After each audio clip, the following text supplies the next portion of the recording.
We seek psychologists, turn to astrologers, delve into religious practices, purchase yet another self-help book, attend various courses, participate in workshops, meditate, travel to India, recite mantras, study NLP, take dietary supplements, join retreats, abstain from sex, experiment with new diets, and engage in the reflections of Marcus Aurelius.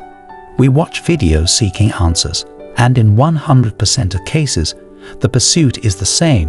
We all chase happiness. It's the ultimate goal that drives each one of us 24/7.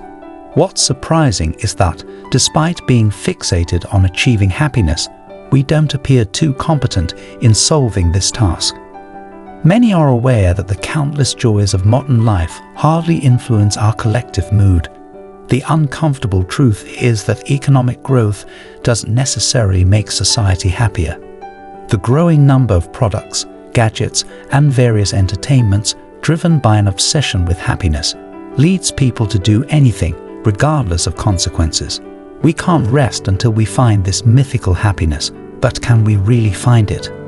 Oliver Bergman wrote that the very idea of seeking happiness is inherently damaging, as it tends to become unattainable as soon as we consciously strive for it. Something similar is echoed in the words of John Stuart Mill, who suggested asking oneself if they are happy and immediately ceasing to be so. Seneca stated that the happiest person is the one who doesn't need happiness, emphasizing feelings or emotions. True happiness is not an emotion, but a state that predates everything. If we need to do something to feel happy, it implies that we are currently unhappy, possibly chronically so.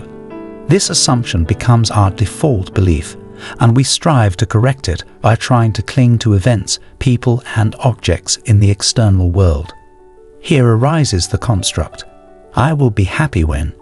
Let's examine the most popular responses to the question, what makes you happy?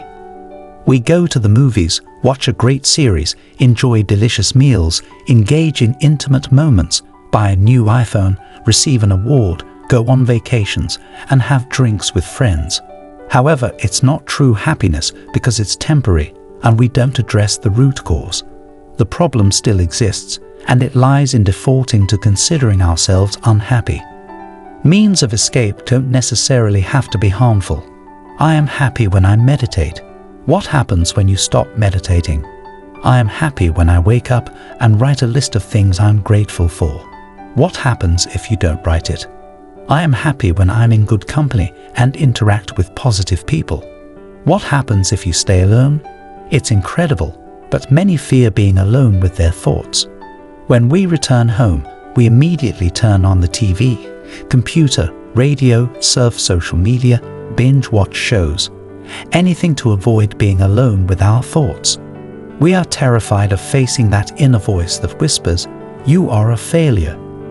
People constantly run, trying to achieve something else. The modern human life is a perpetual escape, as noted by Konrad Lorenz in his book, 8 Deadly Sins of Civilization. One of the worst consequences of haste, or perhaps what directly follows haste, is the obvious inability of the modern person to spend even a brief moment alone with oneself. People's fear manifests as a cowardly avoidance of any opportunity to reflect on themselves, as if afraid that introspection will reveal their own horrifying image, akin to Oscar Wilde's portrayal in The Picture of Dorian Gray. Lawrence describes an instance during a walk in the woods with his wife when they heard a loud radio sound attached to the luggage rack of a lone cyclist. His wife remarked that he seems to be afraid of hearing the birds sing. Lawrence added that it's frightening even for a moment to confront oneself. Perhaps each of us has faced a situation when, for example, a meeting was cancelled, and we frantically try to occupy that time. Your friend is late for dinner. What will you do? How many seconds will pass before you reach for your phone from your pocket? Work, by the way, can also serve as a means to escape from ourselves. Schemes, reports, the world of TACAD, Excel, Outlook, all helping to distract. But what happens when the work week ends? We frantically try to find a new means of escape. Viktor Frankl called this state the weekend neurosis, which, interestingly, becomes more prevalent each year. Frankl also referenced a study confirming that among those who visit recreational parks and amusement parks, the objectively measured level of existential frustration, the lack of meaning in life, is significantly higher than the population's average. In other words, people who especially seek pleasure and entertainment are attempting to flee from internal emptiness, a compulsive pursuit reminiscent of a situation where we hold our hands over fire. Instead of simply removing them and addressing the cause, we apply ice, douse with cold water, experiencing false sensations of happiness until they heat up again. What's amusing is that deep down, we ourselves realize the problem still exists. So the next lasting fear arises: how long will this last, and what happens when it ends? Many examples conclude with vacation, drug intoxication, fleeting moments of victory, or even our birthdays. Nobody wants those days to end, because tomorrow the external world will forget us again. Perhaps it's worth stopping and asking, will this pursuit lead me to the coveted goal? If I've been running for decades and happiness remains on the horizon level, as Mark Twain said, after so many wanderings, you found a happy life nowhere, in wealth, fame, or pleasure. Nowhere. If, after such a long journey, we haven't come a step closer to the goal, maybe we should change the map, shift the paradigm. The word paradigm, borrowed from the Greek language, represents a specific set of concepts or thinking patterns, a kind of glasses through which we perceive the entire surrounding world, not in the sense of sight, but in the sense of general perception and understanding. It is noteworthy that most of us are not even aware of these lenses, and this is the first thing to pay attention to. We believe that we perceive the world as it is, but in reality, everything that reaches the retina of our consciousness is first refracted through these very lenses. From an early age, we find ourselves in a vast matrix where an enormous amount of information cascades onto us from all sides: parents, friends, classmates, work, the internet, television. This massive flow of information affects how we perceive everything happening in our lives, as if someone put glasses on us. And since we have been in these glasses all our conscious life, we never even think about their existence.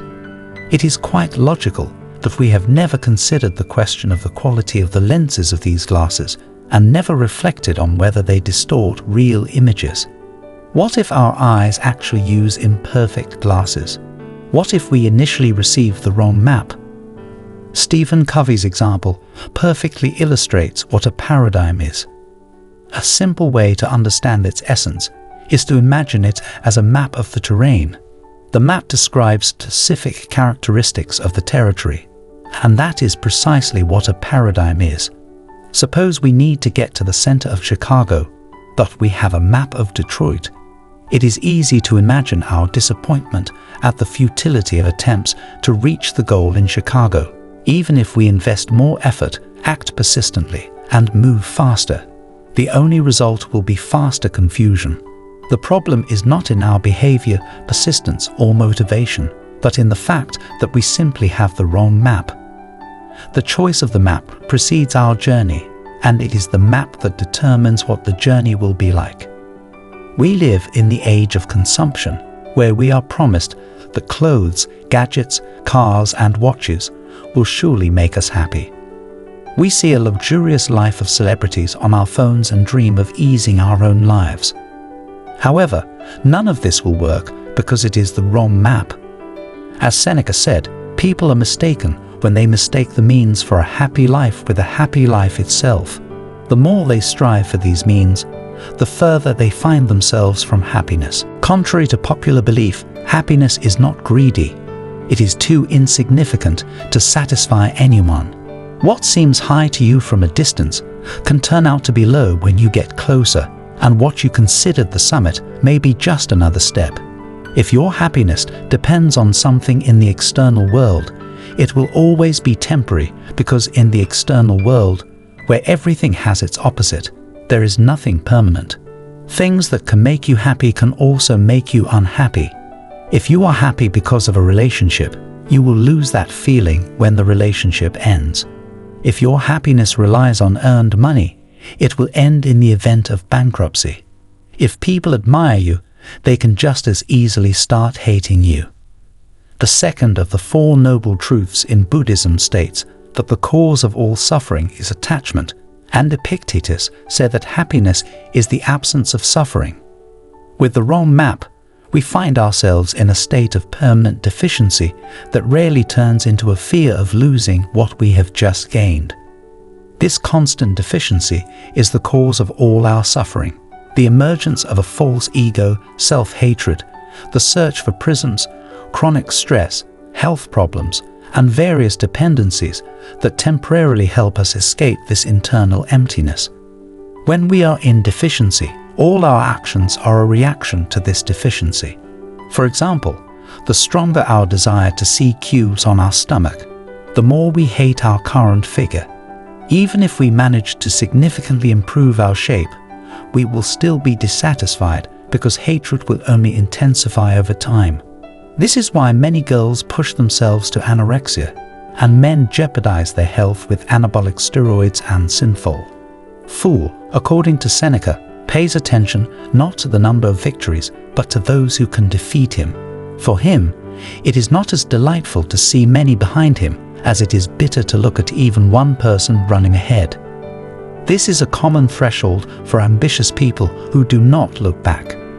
The stronger our desire to reach somewhere, the stronger our disdain for the place where we are right now. There is no need to strive desperately for happiness. Let yourself not resist fortune, but even stopping and not rushing with the wind is already a significant step. One who does not appreciate what they have will remain poor, even having become the master of the whole world. A wonderful example provided by Alexander the Great. Seneca has a wonderful phrase about how crossing seas and changing cities is pointless if the problem is within. We should let go of things that do not bring us peace rather than just seek another place. The problem also lies in the fact that people often attach themselves to certain emotional states. The longer we stay on the deficit track, the harder it is for us to stop. Let's say we spent 20 years trying to achieve a certain goal, and suddenly someone says that we just have the wrong map. How do we react to that? We probably won't be grateful. On the contrary, we will deny it because we spent so much time searching for that place. Maybe it's worth giving this theory a chance. Perhaps it's not about objects and other people, but about ourselves. Perhaps the assumption that we are unhappy by default is mistaken. If we try to find what we already have, we will never find it. The constant pursuit of happiness is like a futile attempt to count to infinity or run to the horizon. As Pickett said, humans are created to be happy, and this is confirmed by the fact that we all seek this state of happiness.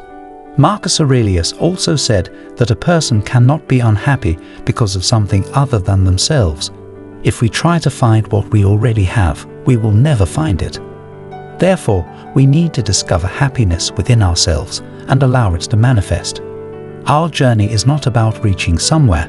It's about realizing that we are already there, as Seneca said.